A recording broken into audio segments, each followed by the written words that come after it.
Live from downtown Detroit, Local 4 News at 5 starts now. And we're going to begin with the weather. An exact track 4D radar tracking round after round of rain, and we could see a few flakes before all is said and done. And the wind not making things any better either. Let's kick things off here at 5 with Kim Adams and the forewarned forecast. Hi, Kim. Hi, Kim. Well, we do have rain showers, but that's it for right now. No snow mixing in here as we look a little bit closer and zoom in on Macomb and Wayne counties. It's raining in Hamtramck, also in Detroit, Dearborn, getting a slight break right now in Livonia, but more rain is on the way overnight tonight, and it will mix with a few wet snowflakes. Take you up to the north, and there are a few wet snowflakes in Cadillac and Grayling right now, anywhere from Cadillac all the way up through the UP. They're under a winter weather advisory. And it continues until 5 o'clock tomorrow, and still a winter storm warning in effect for Marquette. That's where they had up to 18 inches of snow already. Not just the rain, but it's the cold. Temperatures are now in the 40s, but wind chills make it feel like it's only in the low 30s. 32 at Metro, 35 is the current wind chill at City Airport. This evening, temperatures will drop down into the upper 30s. We do expect more rain overnight and maybe a few flakes. Perhaps some of the grassy areas getting a little bit of coverage, but no accumulation. Devin and Kimberly. Hey, Kim, thank you. And while the weather isn't the nicest around here today, we need to consider ourselves lucky because in other parts of the state, it's a whole different story. Let's take a whip around the mitten. A look at the Mackinac Bridge, where a high wind warning is in effect right now. They've been seeing snow and rain all day. And take a look at this video from Elk Rapids today. The wind is kicking up huge waves in Lake Michigan. They've seen 40-mile-an-hour gusts and snow flying sideways for most of the day today. And maybe you don't want to see what's happening in the UP right now in Negaunee and Marquette County. As Kim just mentioned, some spots have seen 18 inches of snow over the last 24 hours.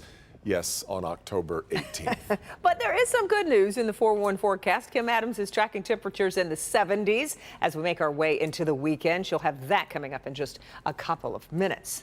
The Mid-Michigan man accused of killing and mutilating a man he met on a dating app is back in court today. Mark Latunsky took a plea deal in the killing and mutilation of Kevin Bacon just 3 weeks before the trial was set to start. Sean Lay, following these newest developments, has the judge come to a decision here, Sean? Not yet. This is still going on. I want to show you the people we're talking about here. Kevin Bacon in one of the photos, the victim in all this, the man with the beard, Mark Latunsky. Now, this is really hard to listen to in court. All day long, all afternoon, hours of his confession is being played. A recorded confession from defendant Mark David Latunsky was played in court late this afternoon in a calm, halting voice. Latunsky detailed how a 25-year-old named Kevin Bacon, a Flint area college student, came to Latunsky's home after meeting on a dating app.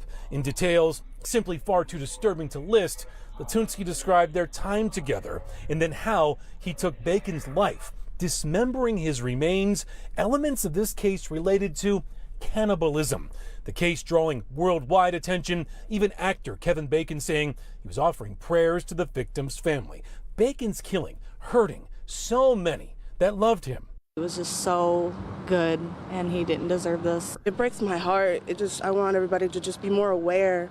Just know, like, everyone thinks like this can't happen in your community, but it can. It can happen to someone you know.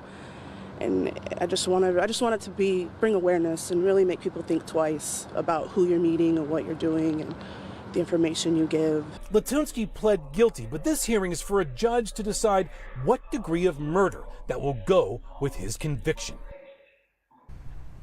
Back here live, we've been monitoring court all day long, and again, hours of that confession, excruciating detail being played inside court. The judge will render a decision on first-degree murder, second-degree murder, or manslaughter. We'll let you know what the decision is. We're live tonight. Sean Lake, Local 4, back to you. What a case. All right, Sean. After months of anticipation, the application process for the White House Student Loan Forgiveness Program is up and running. It's coming amid questions over who's eligible and how to apply. Rod Maloney is live to help us take us through the process step by step. And Rod, I know you were at U of M Dearborn today. Yes, we were there and another school as well. Now take a look. It takes a whole lot of these to go to college. And if you don't have enough of these, oftentimes you have to take loans, and that's what people have been doing. And so now the question is, when the president offers debt relief, how do you get it? Well, let's take a look. The reasoning behind this controversial program, college debt is choking off economic liftoff for the newly graduated. Will you go and be signing up? Oh, definitely. Definitely I will be signing up. I will be signing up. And even those at the head of the class often have loans themselves. I have 3 degrees, a bachelor's, a master's, and a PhD. And $80,000 in debt. He signed up this morning. I think it's a good start. I think it doesn't go far enough. I'd like to see further loan forgiveness. You go to studentaid.gov to find the application. You put in your personal information. The government says that it's going to take care of deciding how much you can get. Now, you can apply today through December 31st of next year online. Prefer paper? Those applications aren't quite ready yet, but apparently coming soon. If you have a Pell Grant, you can qualify for up to $20,000. If your loans aren't Pels, it's up to $10,000 in debt relief. Loan balances must be accrued before June 30th of 2022. Now, there are many who say this isn't debt relief as much as a transfer from taxpayers to loan recipients, which made Gibraltar U of M Dearborn student Devin Nagy hesitant. I'm one of the people who would benefit the most, but I personally don't think they're necessary because that's a lot of spending. Somebody's going to have to pay for that. My parents are working class people. They didn't go to college, so I feel like they would definitely have to float the bill for the people that did.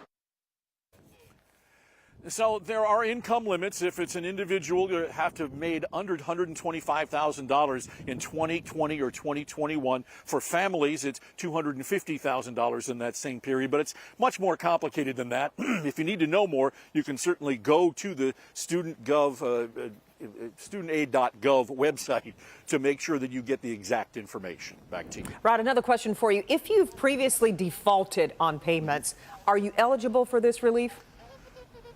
Yes, in fact, the simple answer is yes, but there is what they call a fresh start program, and if you are in default, you may want to look into that because that could help you get back on your feet. Okay.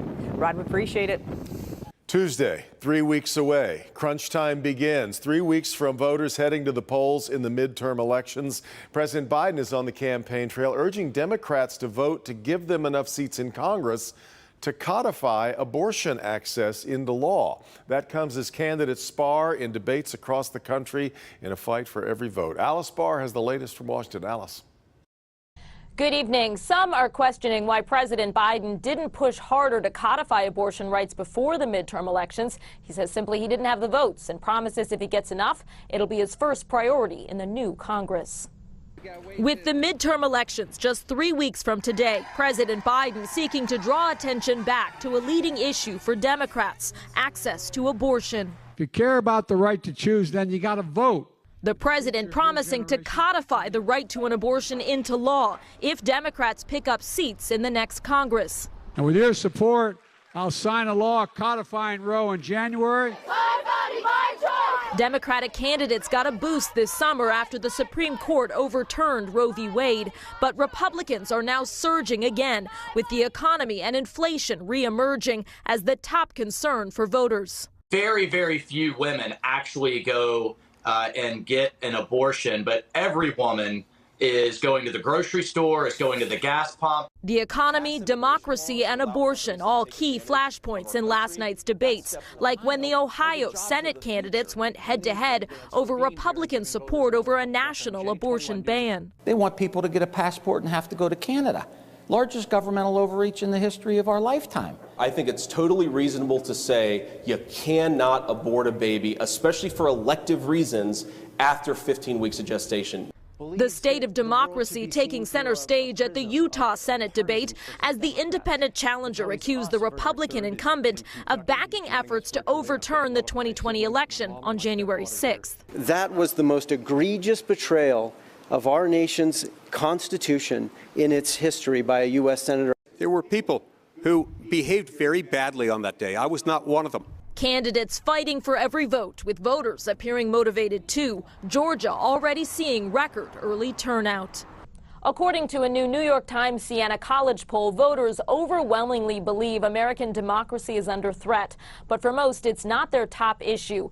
39% of voters say they'd be comfortable backing a candidate who rejected the 2020 election results. In Washington, Alice Barr, Local 4. All right, Allison, if you're still trying to get familiar with the issues ahead of the election, the team at clickondetroit.com has you covered. Our voter guide has everything you need to know about all the local races, voting locations, the important deadlines. You'll find it on the elections page right now. All right, let's take a look at the new coronavirus numbers for the week, and it seems to be holding pretty steady. 12,414 new cases over the past 7 days, averaging out to 1,700 cases about per day, right in line with last week. 173 new deaths are also being reported over that same time period. Okay, we're just getting started here on a Tuesday. Here is Rhonda Walker.